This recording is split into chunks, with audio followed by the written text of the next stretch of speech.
Can you comment on your thoughts about artificial intelligence and what it means for humanity?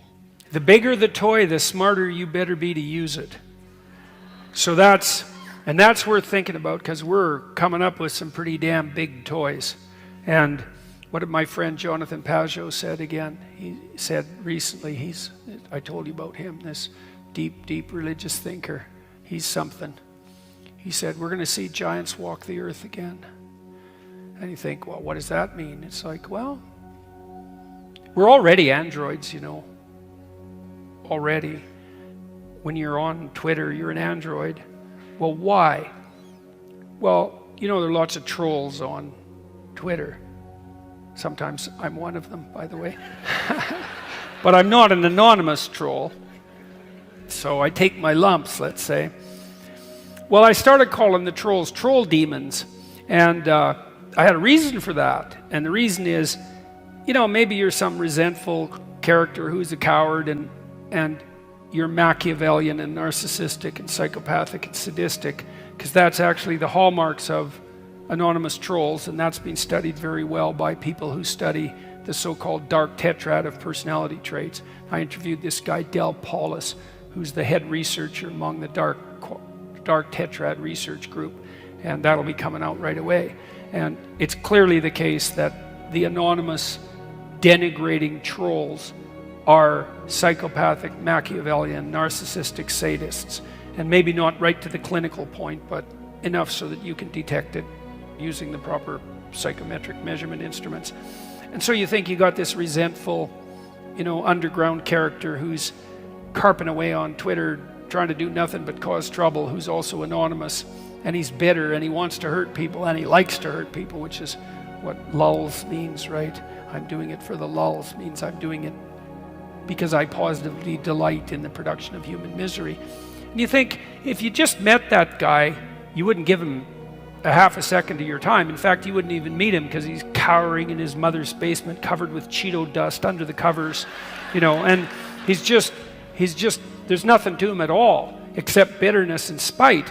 But now you multiply him 10 million times and you make him electronic. And that's an android. And that's what happens every time he posts something on Twitter. He's already a human-machine hybrid, and he's a human, super intelligent, connected machine hybrid.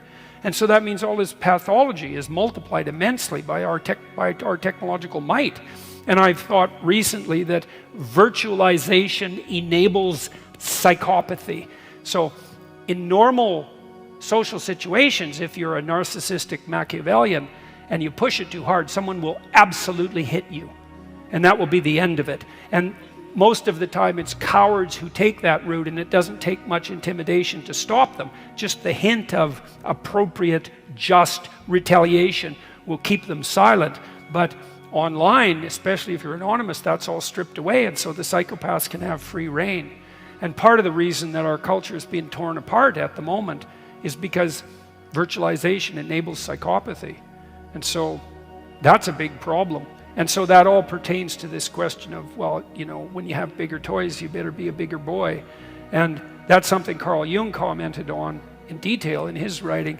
He thought that he studied alchemy, you know, thousands of years of alchemical writing. The alchemists were motivated by the idea that there was a substance that was material.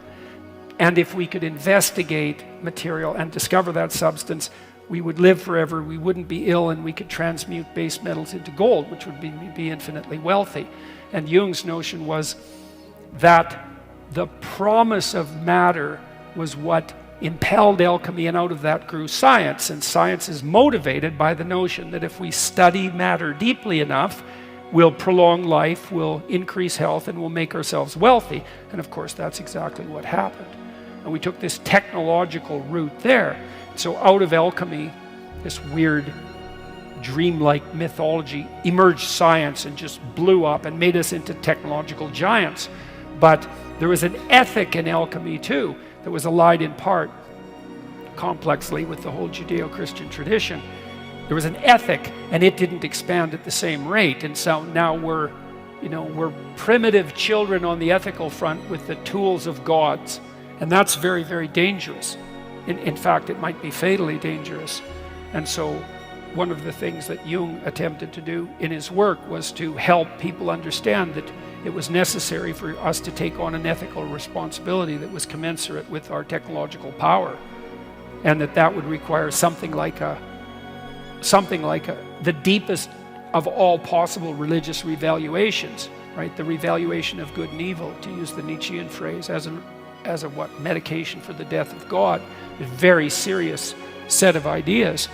And you think we're powerful now, man. You wait till the AI giant starts to stroll around the earth, and that's coming. Like, you will absolutely see that in your lifetime. You'll probably see it in the next 2 or 3 years, because that technology is moving so quickly that even those who are on top of it can't keep up.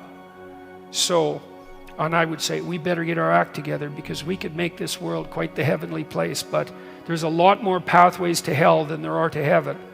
And you know, by the time World War II hit, we were pretty damn technologically powerful. We could take out a lot of the world in a very short period of time, but that was nothing compared to what we can do now. So we're really at a crossroads. We could have everything we could dream of if we were careful, but we could have a nightmare beyond contemplation if we're not. And so I would say this is all on you, right? Because also, as we become technologically more powerful, every single individual becomes more powerful. And that means the corruption of the individual starts to become more and more a world destabilizing force. Well, obviously, right? Because look how connected you are. So how could it be otherwise? Right? Because that connection means your power is multiplied. Obviously, that's what it means. And that means your sins are multiplied. Really? Now, we already know the people who studied totalitarian states with any degree of depth figured out 40 years ago that a totalitarian state can only thrive if every single person in the state lies. Solzhenitsyn claim was one man who stops lying can bring down a tyranny, which he did, by the way. Now, not alone, you know, Reagan had something to do with that, so did the Pope at that time, and a variety of other people as well, but they were 3 cardinal individuals. And so, you know, you look out there in the world and you see the giants marching towards you, and you think, well, what can I do? And the answer is, bloody well, get your act together, because here it comes, boys and girls, and you better be prepared.